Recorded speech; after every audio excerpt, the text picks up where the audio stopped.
కౌసల్య మోక్షకాంతట, సుమిత్ర ఉపాసన స్వరూపంట. అను మోక్షకాంతైన కౌసల్య నుంచి పరబ్రహ్మమైన రాముడు వస్తే ఉపాసనా స్వరూపమైన సుమిత్ర నుంచి లక్ష్మణస్వామి వచ్చేట. ధనిచోరుడు ఎంత గొప్పగా ఇచ్చారు, పరిశీలించవలసింది. ఇక్కడ మాటలు చూస్తే లక్ష్మణుడు అన్నాడు అంటాం, లక్ష్మణ ఉవాచ పక్కకి తీసేస్తే ఇది భక్తుడు అన్న మాటలా కనబడుతుంది. మనలాంటి భక్తుడు కాదు, అసలైన భక్తుడి గురించి. నా దేవలోకాక్రమణం నామరత్వమహం వృణే ఐశ్వర్యం వాపి లోకానాం కామయేన త్వయా వినా. ఇదండి అసలు భక్తిని ప్రకటించే లక్ష్మణస్వామి. నా దేవలోకాక్రమణం, నాకు దివ్యలోకాలు పొందాలన్న కోరిక లేదు, దైవత్వం కావాలన్న కోరిక అంతకంటే లేదు. అంటే ఇహలోక సుఖాలే కాదు, పరలోక సుఖాలు కూడా నాకు అక్కర్లేదు. ఇహాముత్రార్థ భోగ విరాగము అని జ్ఞానంలో ఏం చెప్తున్నారు, భక్తులు అదే చెప్తున్నారండి. అదే ఇహలోక సుఖాలు అక్కర్లేదు, పరలోక సుఖాలు అక్కర్లేదు, దేవత్వం అక్కర్లేదు. ఇది సరిగ్గా నన్నాక పృష్టం నచ పారమేష్యం అని భాగవతంలో చెప్పబడిన మాటలు వంటివి ఇక్కడ కనబడుతున్నాయి. కనుక నాకు ఏవి అక్కర్లేదు. ఐశ్వర్యం వాపి లోకానం, ఈ లోకములో ఉన్న ఐశ్వర్యములు ఏవి అక్కర్లేదు నాకు, పరలోక ఐశ్వర్యములు అక్కర్లేదు. కామయేన త్వయా వినా, నిన్ను తప్ప మరొకటి కోరుకోరు స్వామి అంటున్నాడు ఇక్కడ.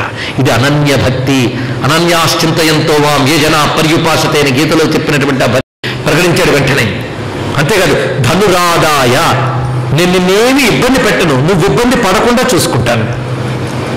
ఇదే భక్తిలో మరొకటి తత్సుఖ సుఖిత్వం. భక్తి శాస్త్రం కూడా దగ్గర పెట్టుకుని, ధర్మశాస్త్రం దగ్గర పెట్టుకుని, వేదాంత శాస్త్రం దగ్గర పెట్టుకుని, యోగ శాస్త్రం దగ్గర పెట్టుకుని అప్పుడు రామాయణం చదవండి, అన్ని అందాలు రామాయణంలో కనబడతాయి. ఇక్కడ అది ఇక్కడ చూపిస్తున్నాడు. ధనురాదాయ శశరం ఖనిత్ర పిటకాధర. ధనస్సును పట్టుకోవడమే కాకుండా అది శశరం, శరముతో కూడిన ధనువు, దానితో పాటు ఖనిత్రము గుణపము, తట్ట పార ఇవన్నీ పట్టుకుని అగ్రతస్తే గమిష్యామి పంథానమనుదర్శయన్, బయలుదేరతానన్నాడు. రాముడు ఏమనలేదు, సరే అన్నట్ట. రామ లక్ష్మణ సీత ముగ్గురు కలిసి ఇప్పుడు తిన్నగా మహానుభావుడైన దశరథుని భవనానికి వెళుతున్నారండి, అక్కడ చెప్పి వెళ్ళడానికి. అయితే ఇక్కడే కొంచెం ఆగి ఊర్మిళాదేవి గురించి కాస్త చర్చ చేసుకుందాం. సీతమ్మ రాముడితో వెళ్ళింది కనుక మహాపతివ్రత, ఊర్మిళ లక్ష్మణస్వామితో వెళ్ళింది కనుక వెళ్ళలేదు కనుక పతివ్రత కాదంటే మహాపాపం. మరి ఏంటి ఇప్పుడు ఆవిడ అవస్థ? 14 ఏళ్ళు నిద్రపోయిందండి అన్నారు కొంతమంది. అది అలాంటివి ఏవి ఏ రామాయణంలో లేవు, తెలుసుకోండి. ఇది లౌకికంగా జానపదులు కల్పించినటువంటి ఊర్మిళ నిద్ర అను ఒక జానపద సాహిత్యం అక్కడి నుంచి మనకు వచ్చింది. అది తప్ప ఒప్ప అంటే ఆ జానపద భక్తుడి సంస్కారం చాలా గొప్పదండి, వాళ్ళని తప్పనడానికి లేదు. మహాత్ములు ఒక అద్భుతమైన కల్పన భావుకత. ఎవడు రామాయణం వాడిది రాసుకున్నాడు, వాడు భావుకతకి దండం పెట్టండి. అది ప్రమాణం కాకపోవచ్చు కానీ అవమానించద్దు, రాముడు స్వీకరిస్తాడు దాన్ని. ఊర్మిళ నిద్ర అనేది వాళ్ళ అమాయకమైన జానపదుల భక్తిలోంచి పుట్టిందండి. ఊర్మిళాదేవి భర్తృవియోగం తట్టుకలకు పడుకున్నది 14 ఏళ్ళు. ఎంత బాగుంది వినడానికి, కానీ జరగలేదు ఇది. మరి ఊర్మిళ ప్రస్తావన ఏమిటి? ఏమీ లేదు వాల్మీకుల్లో, ఊర్మిళ ప్రస్తావనే లేదు. మళ్ళాంటి నాడు ప్రశ్నలు పుడతాయని అనుకోలేదు వాల్మీకి. అయితే ప్రస్తావన లేదంటే మరి సమాధానం చెప్పద్దు, కవి చెప్తాడు, తప్పకుండా చెప్తాడు. కొన్ని చోట్ల వాచ్యంగా చెప్తాడు, కొన్ని చోట్ల ధ్వనిగా వ్యంగ్యంగా చెప్తాడు, పట్టుకోవాలి. కావ్యంలో ధ్వనే కదా. ఇప్పుడు మనం ఆలోచించవలసిన అంశం చక్కగా ఉంది. మరి ఊర్మిళాదేవి ఏ విధంగా పతివ్రత అయ్యింది అంటే, రామచంద్రమూర్తి సీతమ్మతో మునిపే మాట్లాడాడు. గ్రామాంతరంగానే దేశాంతరంగానే వెళితే ఆ భార్య ఏ నియమాలు పాటిస్తూ ఉండాలో అతను తిరిగి వచ్చే వరకు అనేది నియమాలు వల్లించాడే. ఆ నియమాలు పాటిస్తూ ఉండిపోయింది ఊర్మిళ, రామునితోటూ వెళ్ళింది సీతమ్మ. ఇది మనం అర్థం చేసుకోవాల్సిన, అన్వయం చేసుకోవాల్సిన భావం. ఇది రామాయణ ఇస్తున్న సమాధానం, పట్టుకోగలగాలి. ఊర్మిళాదేవి ఆ నియమం పాటిస్తూ ఇక్కడ ఉన్నది. అంతేగాని భర్త ఎక్కడికో ఒక్కడు వెళ్ళవలసిన చోటు కూడా నేను బయలుదేరుతాను వెళ్ళిపోకూడదు. కొన్ని చోట్ల వెళ్ళాలి, కొన్ని చోట్ల వెళ్ళలేనప్పుడు ఏం చేయాలని ఊర్మిళాదేవి చేసింది అనమాట ఇక్కడ. అది గ్రహించవలసినది. ఎందుకంటే ప్రశ్నగా మిగిలిపోతుందేమో అని చెప్పుకుంటున్నాం. ఇక్కడ తిన్నగా చేరుకున్నాడు మహానుభావుడు దశరథుని గృహానికి. ఆ చేరుకున్నప్పుడు దశరథుడు సింహాసనం మీద కూర్చున్నాడండి, కళ్ళ నీళ్లు.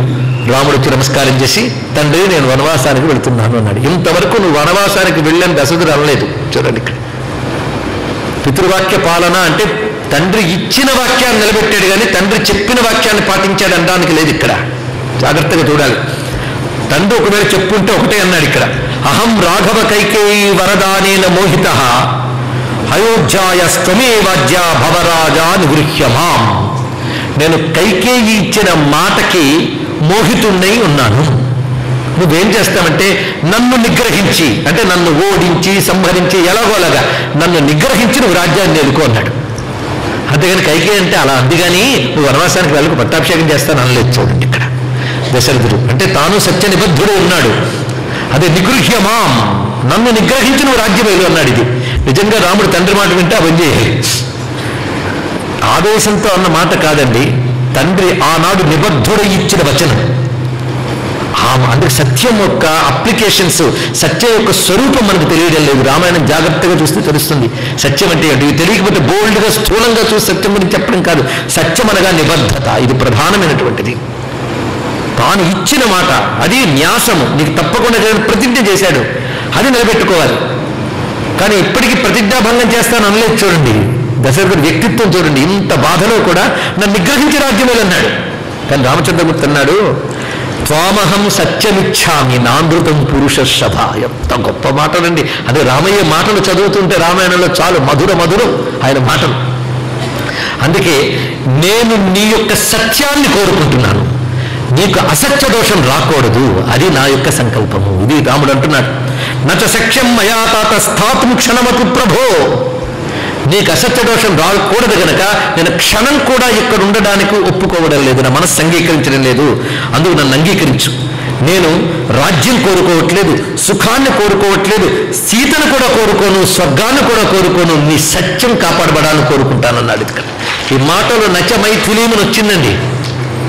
సత్యం నిలపడంలో సీతను కూడా నేను కోరుకోనంటే అర్థం ఏంటి? వెంటనే సీత మెర్రగా చూసిందా లేదు. ఇక్కడ ఇలా మాట్లాడేటప్పుడు అర్థం చేసుకోవాల్సింది ఏంటంటే, సీతను కోరుకుని సీతను తక్కువ చేసేది కాదు. సీత కంటే, రాజ్యం కంటే, సంపద కంటే, అన్నిటికంటే సత్యము గొప్పది, అది నిలబెట్టాలని కోరుకుంటున్నాను. అది రాముని యొక్క వాక్యంలో ఉన్న అద్భుతమైనటువంటి భావం. ఇది ఎప్పుడైతే ఈ విధంగా ప్రకటించారో అప్పుడు ఇంకా దుఃఖములు ఇవన్నీ ఉన్నాయి. అనేక మంది అంతఃపుర స్త్రీలు అక్కడ దుఃఖిస్తున్నట్ట. ఆ సమయంలో కైకేయి లోపల నుంచి వచ్చిందండి. ఇలా వీళ్ళు ఎమోషనల్ అయిపోయి వాళ్ళు ఆడవడం, ఈయనొద్దనడు, ఇది ఎంతసేపు తొందరగా వెళ్ళాలి.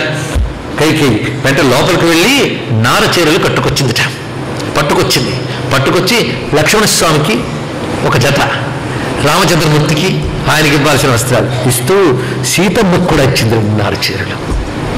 అతచీరాని కైకేయి స్వయమాహృత్య రాఘవం ఉవాచ పరిదర్శేసి జనోఘే నిరపత్రప.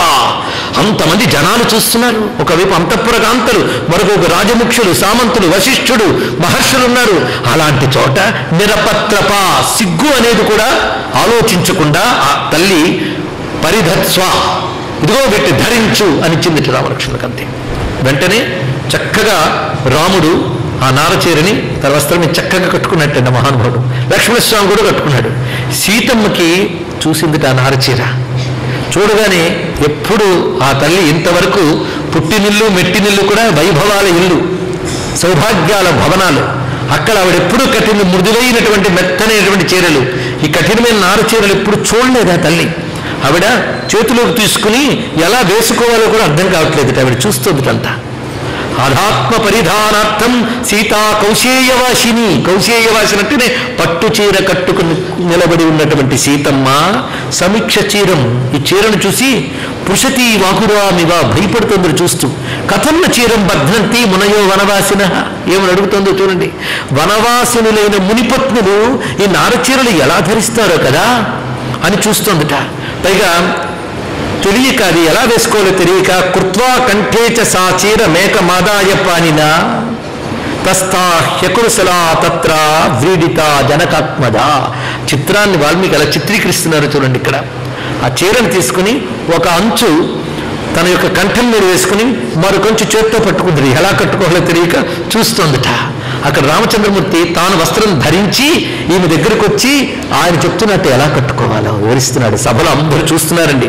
తస్యాత క్షిప్రమాగమ్య రామో ధర్మభృతాం వరహ చీరం బబంధ సీతాయా కౌశేయస్యోపరిశ్చయం.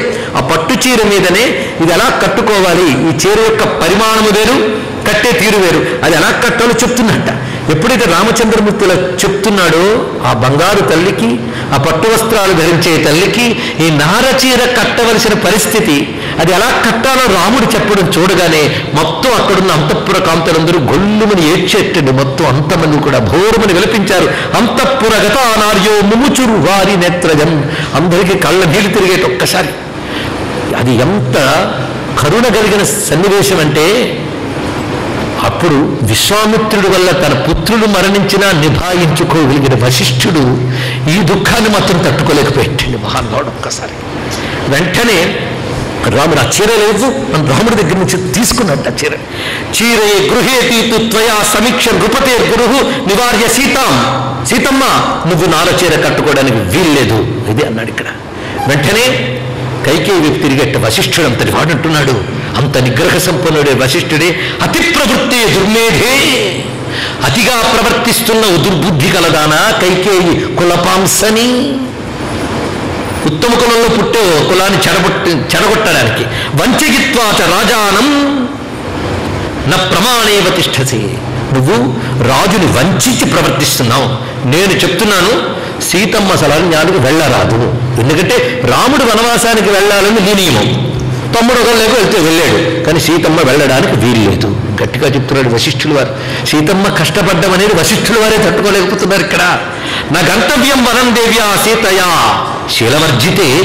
ఉత్తమ గుణములు లేనిదానా సీతమ్మ వెళ్ళరాదు. అనుష్ఠాస్యతి రామస్య సీతా ప్రకృతమాసనం. మరి సీతమ్మ వెళ్ళకపోతే ఏం చేయాలి? రాముడు వనవాసానికి వెళ్ళని సత్యం నిలబెట్టడానికి రాముడు వదిలిన సింహాసనం మీద సీతమ్మ కూర్చుంటుందన్నాడండి. గొప్ప మరచెడు ప్రకృతమాసనం. ఆవిడ కూర్చోవాలి.